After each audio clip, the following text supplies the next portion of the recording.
let me get this straight. I could create life right now, right before your eyes, and y'all wouldn't give a fuck.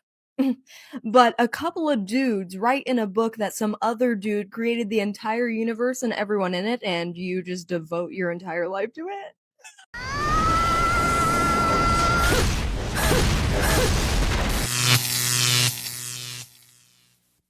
Welcome to The Wall. In today's video, we'll take a look at several women over 30 failing in their relationships. Today, divorced at 50 and trying to live the crazy life. Women crying because there are no deep connections anymore. And the dangerous campaign big cosmetic corporations are selling to women.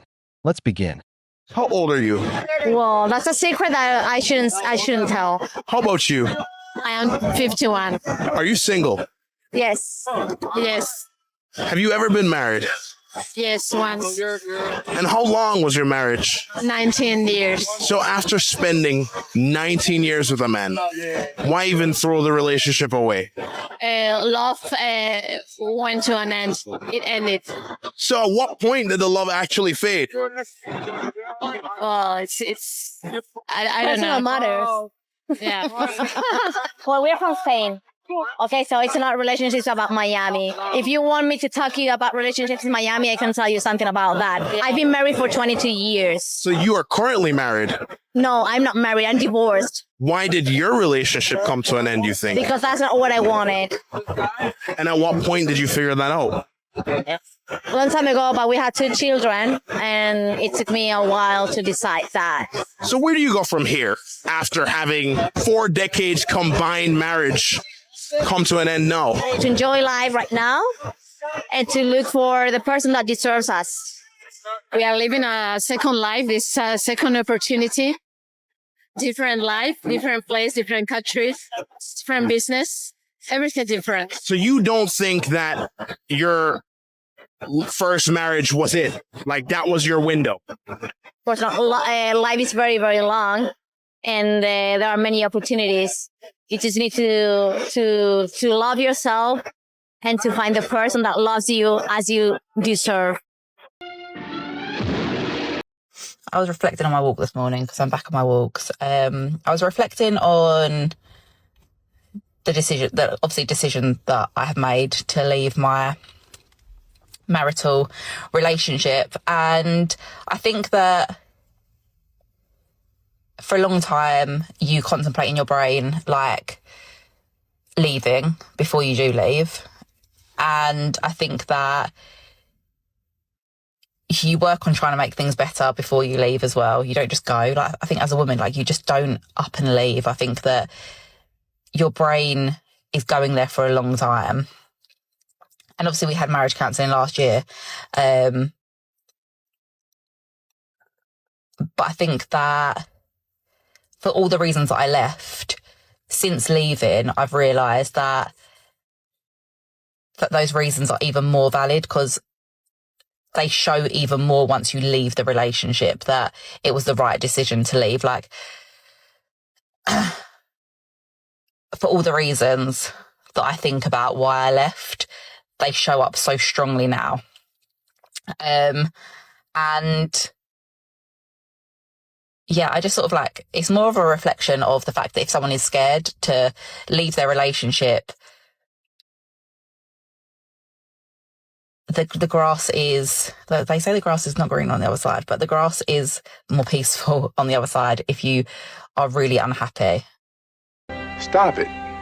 Get some help. You know what I think one of the biggest lies and missellings that there is in the dating world for people? I think, people are brainwashed by this idea that there's plenty of fish in the sea.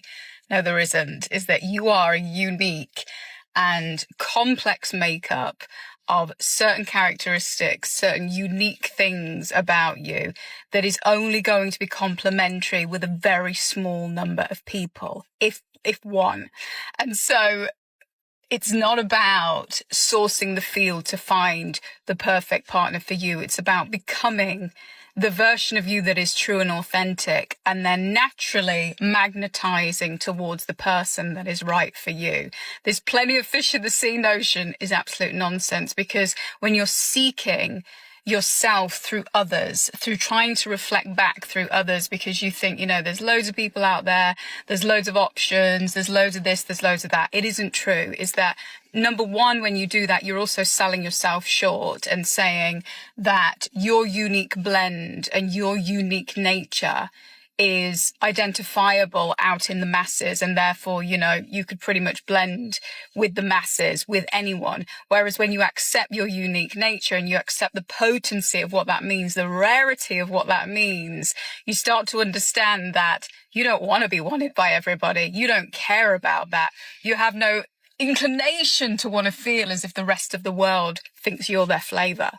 The truth is that you want the right person, and there is nothing else that interests you than total vibratory alignment. I think the biggest challenge that people have to get over in the modern day is thinking that if something's not readily available, i.e. on the end of a dating app, i.e. you can click a button and something's immediately there in front of you, that therefore it means that you can't have it or it's going to evade you.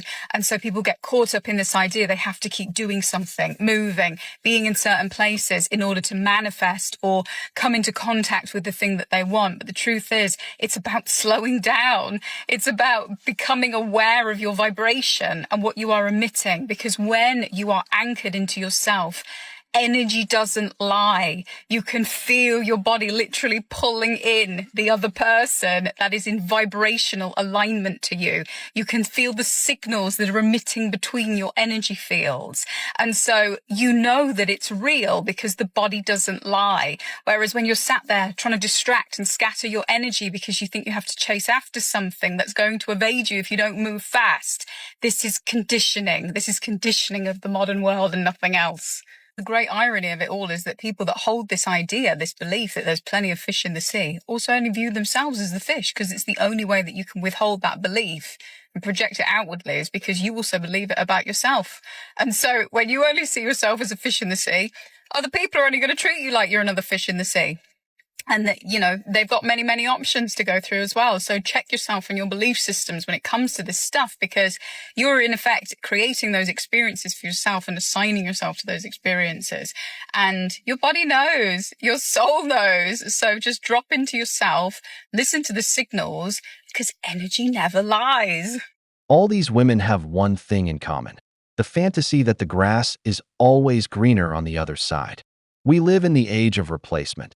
Divorce happens the moment they get bored of their partner, because for the modern woman, monotony is the ultimate sin. Just look at those two Spanish women. After 19 and 22 years of marriage, they bluntly said, "The love is gone," which basically means they got bored of the man. The other one is headed down the same path. These days, people can't stand being bored for even 5 minutes. They don't realize that a peaceful home, free of drama, is the real luxury. But no. What they want is adrenaline, chaos, thrills, and a new problem every week. And as the third woman says, dating apps and social media bombard you with perfect lives, dream vacations, and movie-like couples, and suddenly your real life feels like crap. That's why they believe the big lie that there are hundreds of better options out there. Total fallacy. The actual stats are clear. First marriage survives is almost equal to 40%. Second is almost equal to 60% crash and burn. Third is almost equal to 75% fail. It doesn't get better, it gets worse. Can we please talk about dating? If you haven't already seen, Vogue UK just posted an article titled, "Is Having a Boyfriend Embarrassing?" Basically just talking about how women are superstitious to share their partner and talk about their personal lives on the internet. And I just have to say, I get it. And that has nothing to do with not being proud of your partner. But as someone who's had a public relationship and has seen what that looks like and the effects of mental health, I don't think I personally will ever be sharing my relationship on the internet again. It's just weird when something as personal as your relationship is open to other people having a say in something that they're not part of and actually know nothing about. And then on top of that, if the relationship doesn't work out, a public breakup is a whole nother beast. Everyone just always wants to assume the worst and that's something messy. But a lot of the times people just don't work out. Some people are better as friends. And then God forbid you're a woman who dates a man with any bit of success, because then people are just going to say you're obviously just in it for the money and there's no way you actually like each other. When up until recently, that was literally the norm. Women were not supposed to be the bread makers. We were supposed to be the caretakers. We are biologically programmed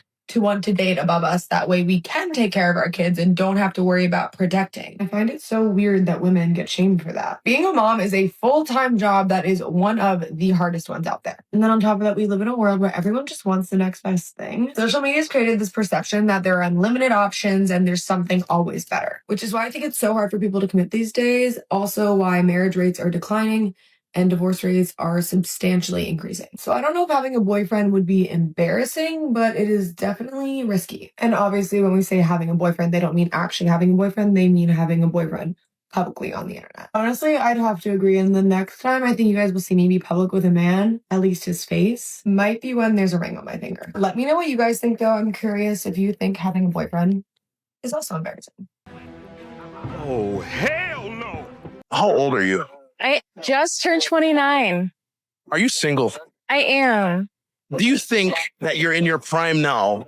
Or did you miss your window at love back when you were younger? I don't know if I'm in my prime, but hopefully I did not miss my window. So you don't find that it's a red flag to be single now? I don't feel like it's a red flag because I'm a very busy person. Well, first things first, I live in Minnesota, so there's not a lot of options there. It's mostly like couples, families, or gay men.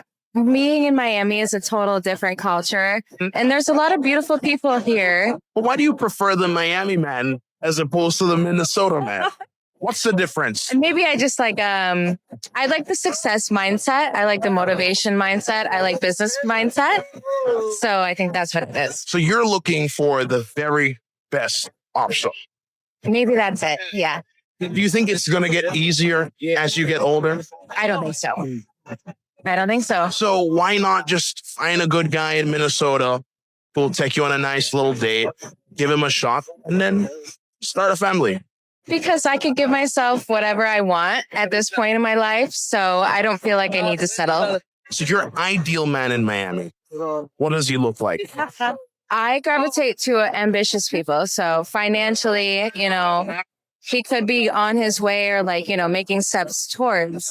By any means, I'm not for anyone that's poor, I suppose. But I don't know, someone who is getting shit done. Would you date the guy who's only making $65K in Miami? Well, he would have to have more than me. I mean, I'm making over $100,000, a year. So, 65 is probably not adequate. That man in Miami who's making upwards of, let's just say, $250K a year. Sure. Do you really think he's going for the 29-year-old woman, or are you going to try and get the 23-year-old girl? Regardless of what they make and what their age is and their social status, men will get whatever the fuck they are feeling at the moment. That's it. That's it. That's it.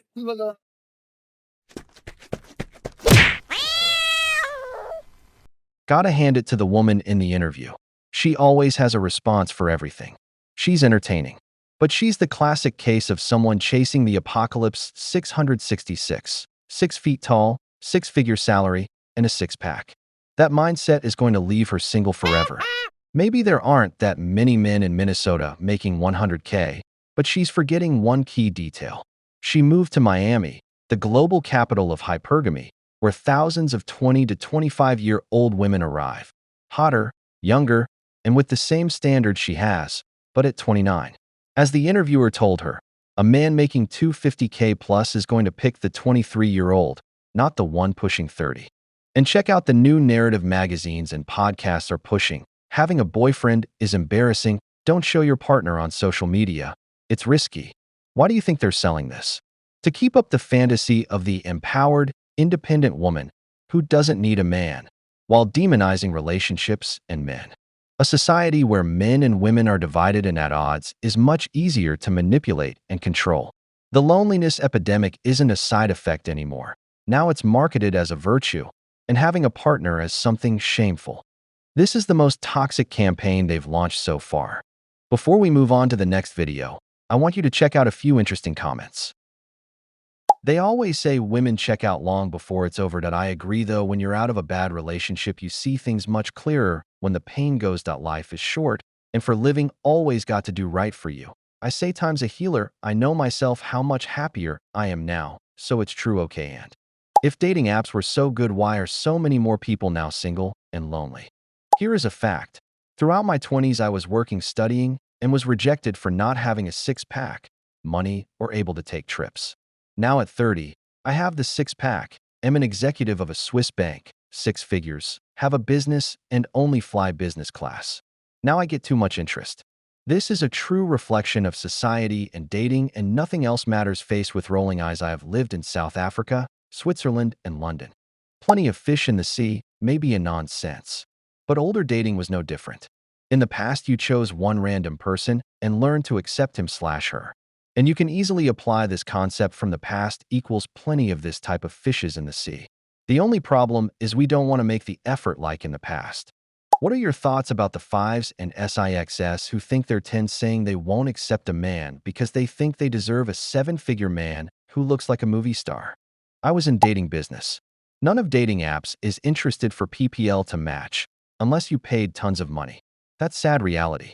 The only service that helped from my perspective is matchmaking. Nothing else. People withering away in their 30s and 40s waiting for the next best thing. My biggest conspiracy theory is that dating is actively being sabotaged to further the gender divide. Men and women are less likely to organize and resist oppression if they are busy resenting each other.